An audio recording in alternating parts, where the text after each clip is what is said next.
वालेकुम बच्चों। आज का जो हमारा टॉपिक है वो है 9th बायोलॉजी में ट्रांसपोर्ट का टॉपिक है हमारा वाटर एंड आयोनिक। इसमें आपने जो लास्ट लेक्चर में आपने देखा था वो आपने देखा था इंट्रोडक्शन ऑफ ट्रांसपोर्ट देखा था। आपने प्लांट के ट्रांसपोर्ट में आपने सिर्फ उसका थोड़ा सा इंट्रोडक्शन देखा।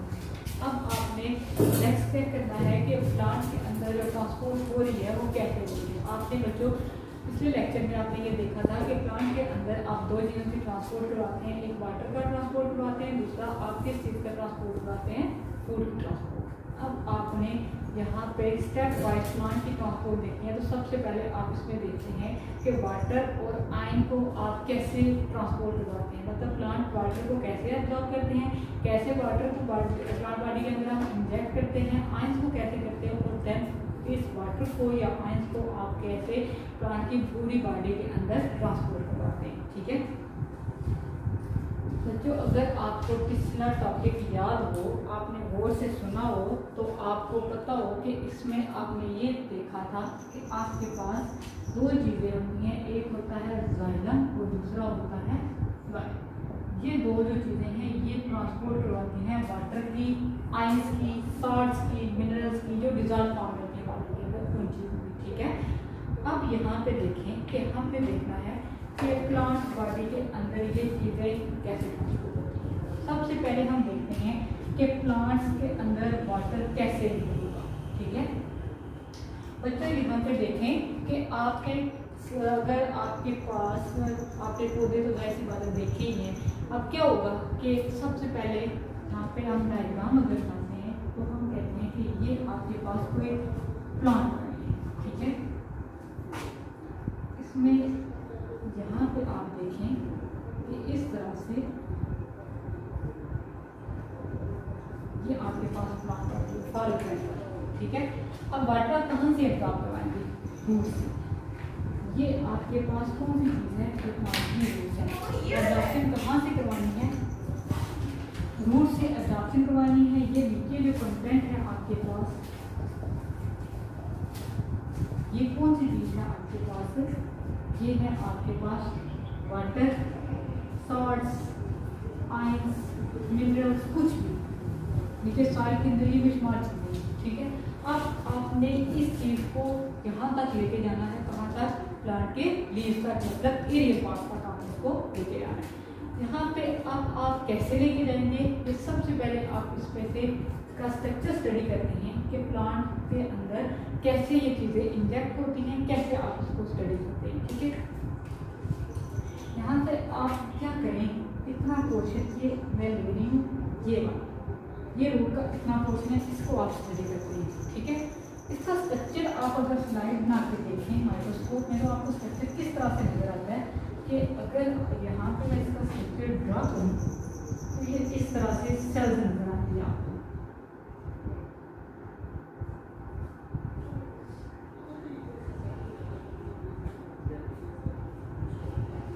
तो ये इस तरह से आपको सेल्स नजर आएंगे।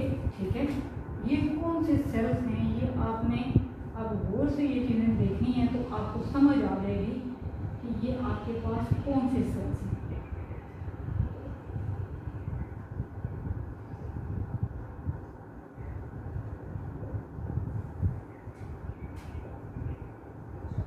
ये रूट का इंटरनल स्ट्रक्चर है जो आप स्टडी करने लगे हैं। ठीक है, कि रूट्स कैसे एब्जॉर्प्शन करते हैं। यहाँ पे देखें कि ये जो आपको रेड कलर में सेल्स नजर आ रहे हैं, इनको हम नाम दे देते हैं, ये कौन से सेल्स हैं, जाइलम सेल्स। ये जो ब्लैक में है इनको आप नाम दे देते हैं, ये कौन से सेल्स हैं, ये फ्लोएम सेल्स हैं।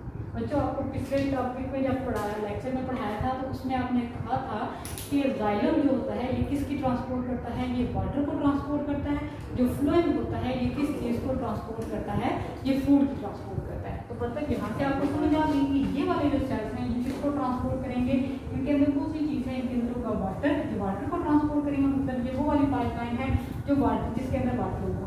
ये जो सेल्स हैं जो आपको ब्लैक में नजर आ रहे हैं, ये कौन से हैं, ये फ्लोएम के सेल्स हैं। तो इनका काम क्या है, इन्होंने क्या करना है, फूड को ट्रांसपोर्ट करना है। ठीक है, अब नेक्स्ट क्या होता है, इन वेस्कुलर टिश्यूज। वेस्कुलर टिश्यूज क्या थे कि जाइलम और फ्लोएम को आप कलेक्टिवली कहते हैं। ये आपके पास कौन सी चीज़ें हैं, वेस्कुलर टिश्यू। अब इनकी बाइट एक लेयर होती है सेल्स, ये इस तरह से,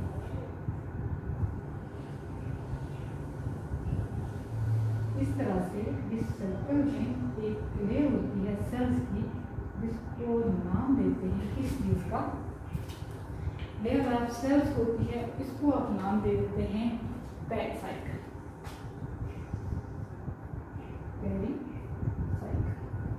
मतलब पेरिसाइकिल आपके पास क्या है कि आपके पास ऐसा सेल का कंटेंट है, मतलब वैस्कुलर टिश्यूज के बाहर एक लेयर होगी सेल्स की, जिसको आप नाम दे देते हैं, ये कौन सी चीज़ है आपके पास, पेरिसाइकिल है। ये बहुत ही नैरो लेयर होती है, बहुत तंग सी एक लेयर होती है सेल्स की, इसको आप नाम देते हैं पेरिसाइकिल का।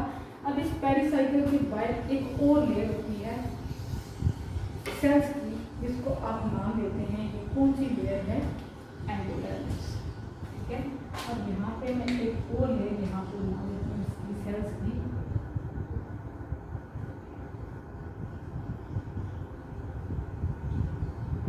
इस तरह से एक लेयर होती है पेरिसाइकिल के बाहर भी। ये जो लेयर है इसको आप नाम देते हैं, ये कौन सी लेयर है, एंडोडर्मिस की सेल्स। पेरिसाइकिल के बाहर जो सेल्स होती हैं उनको क्या नाम देते हैं आपको, एंडोडर्मिस की सेल्स। ठीक है, अब इस एंडोडर्मिस के बाहर एक और लेयर होती है सेल्स की, जो बहुत थिन लेयर होती है, मेजर कंटेंट होता है इसका, बड़ी लेयर होती है। ये जो लेयर है यहाँ पे मैं इस साइड पे इसको बना दूँ, इस तरह से इसका स्ट्रक्चर होता है। तो ये कौन सी चीज़ आप स्टडी कर रहे हैं, ये रूट का इंटरनल स्ट्रक्चर आप स्टडी कर रहे हैं। ये इस तरह से स्ट्रक्चर होता है एंडोडर्मिस के बाहर सेल्स होते हैं। ये वाले जो सेल्स हैं जो आपको रेड कलर में यहाँ पे नजर आ रहे हैं, इनको हम नाम दे देते हैं, ये कौन से सेल्स हैं, ये है कॉर्टेक्स। ठीक है, अब कॉर्टेक्स के बाहर भी एक लेयर होती है सेल्स की, यहाँ पे एक सिंगल लेयर हो सेल्स की, ये इस तरह से,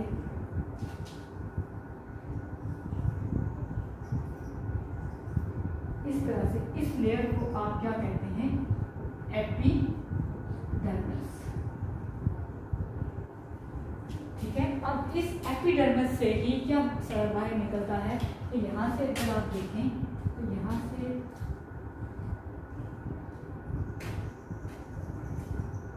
ये जो चीज़ है इसको आप नाम देते हैं, ये क्या है, रूट हेयर। बच्चों आपने रूट्स देखी होंगी, रूट के ऊपर छोटे छोटे आपको हेयर नजर आते हैं, वो हेयर कहाँ से निकल रहे होते हैं, वो सबसे पहली जो लेयर है इस रूट की, इसको आप कहते हैं एपिडर्मिस, और इससे क्या निकलता है, रूट हेयर। अब यहाँ पे देखें हम वाटर की मूवमेंट कैसे करवाएंगे।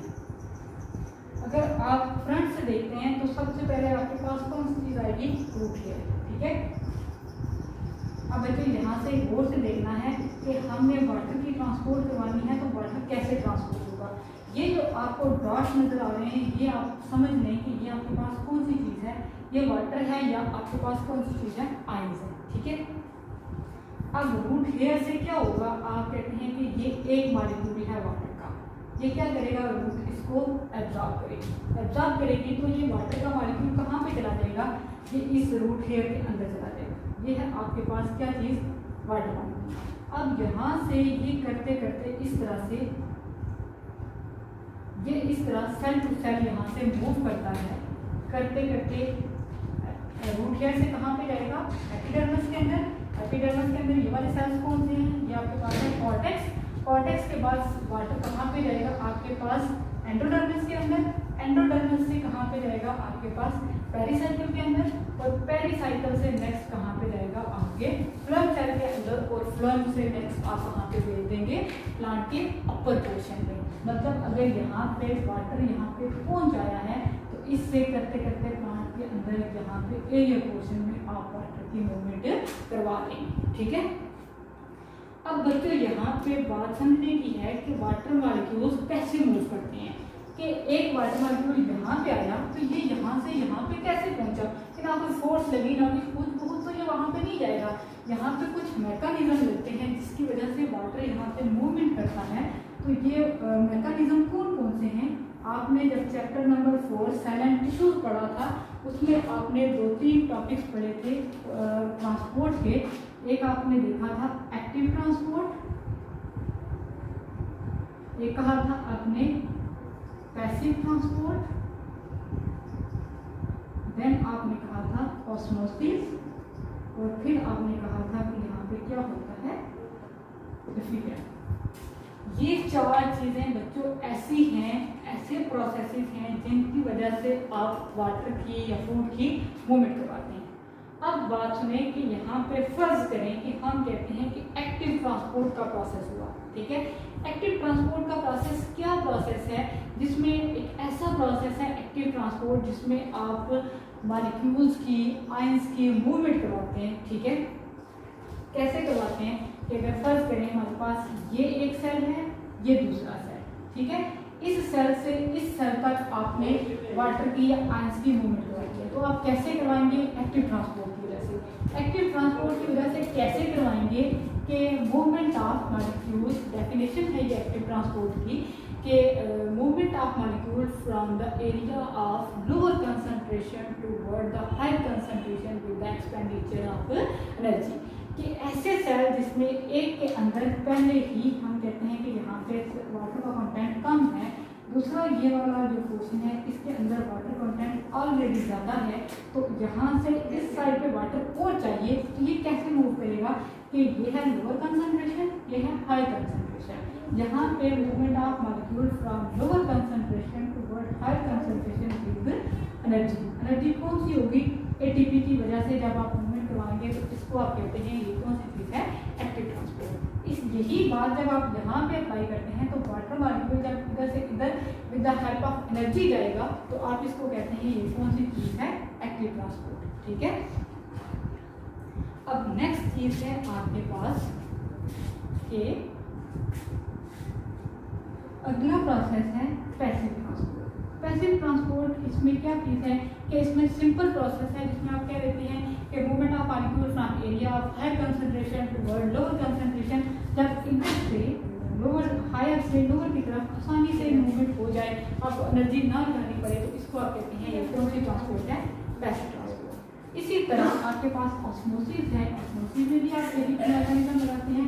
डिफ्यूजन, ऑस्मोसिस में आप स्पेसिफाई कर देते हैं कि सिर्फ आप वाटर मॉलिक्यूल की मूवमेंट करवा रहे हैं। डिफ्यूजन में आप किसी भी चीज़ की मूवमेंट करवा सकते हैं, आप साल्ट की मूवमेंट करवा सकते हैं, आयंस की मूवमेंट करवा देते हैं, मिनरल्स की मूवमेंट करवा देते हैं। तो ये वाले सारे प्रोसेसेस कहाँ पे लग सकते हैं, यहाँ पे। कि अगर आप कहते हैं कि यहाँ पे वाटर कंटेंट ज़्यादा है, रूट के अंदर वाटर कंटेंट कम है, तो यहाँ पे ऑस्मोसिस हो सकता है कि मॉलिक्यूल जहाँ पे ज़्यादा है वहाँ से मूव करके किस एरिया में चले जाए जहाँ पे मॉलिक्यूल वाटर के कम है। तो यहाँ पे डिफ्यूजन हो, डिफ्यूजन की वजह से, एक्टिव ट्रांसपोर्ट की वजह से, पैसिव ट्रांसपोर्ट की वजह से या ऑस्मोसिस की वजह से वाटर जो है वो सॉइल से कहाँ तक पहुँच जाता है, जाइलम के अंदर पहुँच जाता है, और नेक्स्ट जाइलम से आप कहाँ पे भेज देते हैं, प्लांट के अपर पोर्शन तक भेज देते हैं।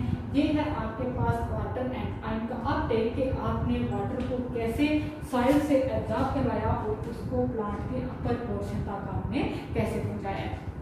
बच्चों को आपको समझ आ गई इस बात की।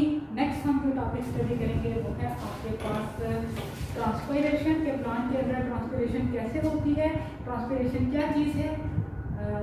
आज का टॉपिक आपको मुझे मेरा ख्याल है कि आपको समझ आ गई होगी।